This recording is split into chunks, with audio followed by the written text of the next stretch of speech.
looking for. Hi, welcome to almost the very end. This is a quick-ish screencast, no more than 15 minutes max, because, well, the software can't handle that. But obviously, here within the past few days, a lot of work has come in, and so I just wanted you to be able to see it. I wanted you to be able to see. The thing is that not only, I complain every week about our limited short time span and cramming the whole term into 8 weeks, but what that actually means is that I wish that we had a little more time to just look at things together, because I want you to see. I see the progress that everyone has made and is making, and I want you to be able to see that a little bit too.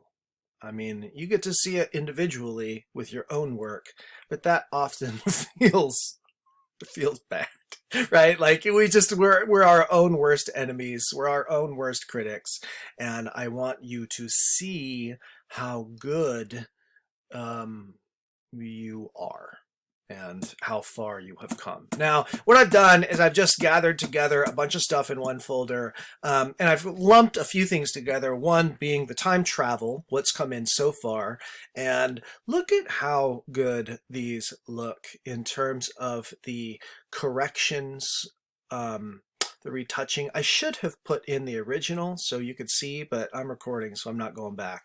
But remember all the blotches and blemishes and stains and scratches and how sharp those look.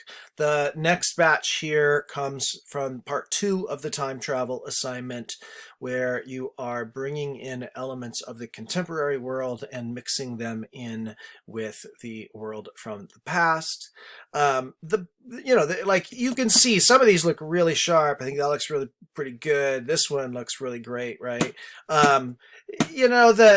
The key is, as you keep using the tools and as you slow down, you will find that you can do a really good job with those, that layer mask method especially. Look at this right here. Emma, I love the way that Emma has taken this photograph, this historic photograph here, and turned it into this photograph here.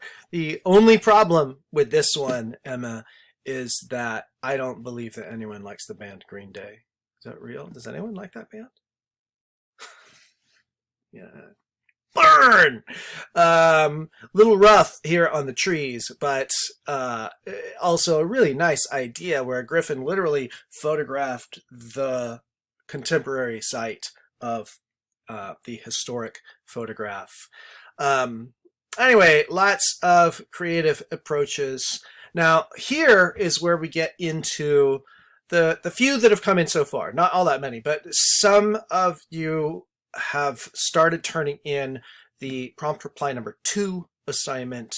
So these are the ones where like each picture sort of segues into the next picture, segues into the next picture.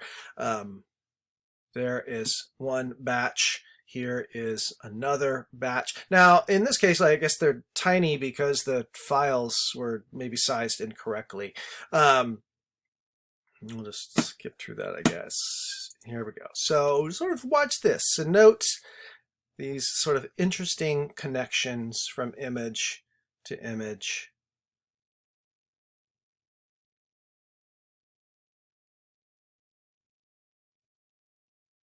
That especially. Look at those 3 right there. Boom, boom, boom. I think those are like really well connected and well seen. Slow down. Watch this.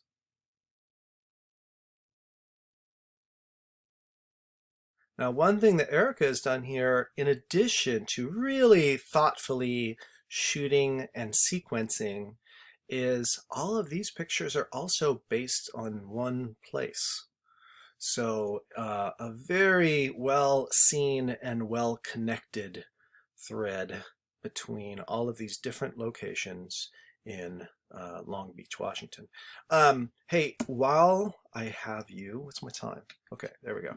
I want to go to this one here, because I want to talk about the technical stuff a little bit, because since we didn't have that much time together in the room, especially doing the technical things in the room, I want to point out this dark orb right here. You can see another one right here. In fact, let me blow this up, and I want you to see those. So this is dust on the sensor inside the camera. It's nothing to panic about. You don't even have to. You could clean it. There's a sensor cleaning process that opens up the mirror inside, and you can use a little. So you can use a little canned air. Quick, short bursts. Don't tip the can, don't shake the can. But also, I should point out, every camera manufacturer will say, don't use canned air. You can use it in quick, short bursts as long as you're very safe. You can also use, they sell a sensor cleaning pen with a little brush on it that you can use to brush things off. If you take it to a camera shop, they're going to want $50-60 to clean the sensor. So you could do any of those things. But the other thing you can do is the clone stamp, the patch tool, the healing brush. All of those are the tools. I'll use the healing brush here. Now do note, I created a background copy layer. So this is just the same stuff from the retouching. But look at that. Gone. That one, make it really big. It's got a nice soft edge. Gone. Gone! Completely gone. Completely cleaned up, right? So that's what it looks like now. That's what it looked like before. So keep your eyes open for stuff like that. And, you know, I'm just trying to make that connection between the different assignments and how some of the stuff that we looked at and did for the retouching assignment, for example, is applicable in a whole bunch of different ways that maybe weren't laid out.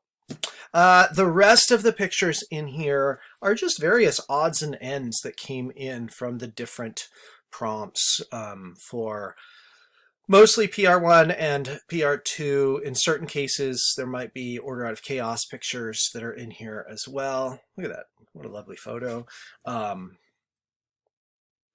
Yep, bringing the heat, bringing the heat. Very well seen, Piper. And this is one where, even though, you know, I regularly sort of harp about singular centered subjects and pushing yourself to create relationships, but I would argue, while this is a somewhat singular centered photograph, this is all about the juxtaposition between that fragile little cat in the foreground and all this dark testosterone in the background. Right? Like this sort of foreground and background, the vulnerability, the power, and I feel scared for that cat. The cat looks scary, you know, as it is scared, I should say, but that juxtaposition is really well seen. Anyway, so lots of good stuff here, and so exciting when I think back to the beginning. And, you know, you've all come a really long way over even just, you know, whatever it's been, 7 weeks at this point. These come out of the sense of place prompt.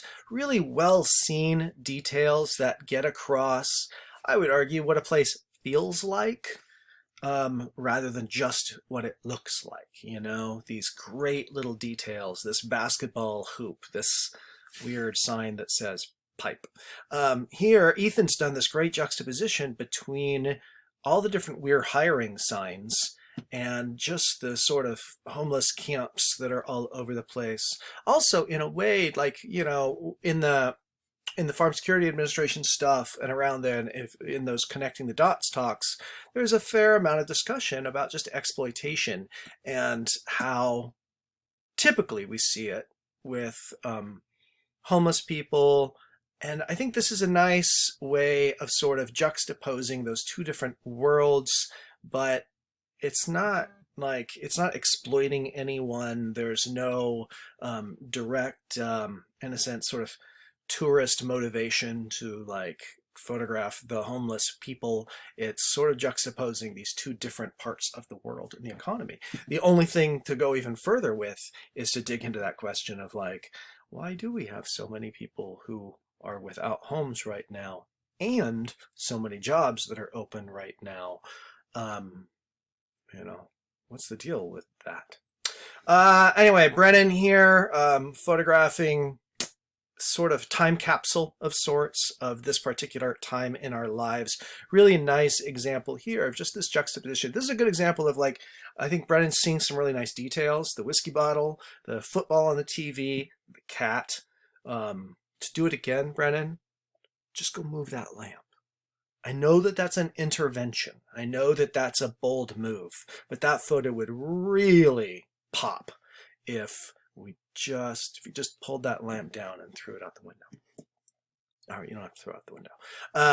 But to my mind, the TV, the cat, the whiskey bottle, especially the head going into the cupboard there, I think these are really well seen as details, both of these here.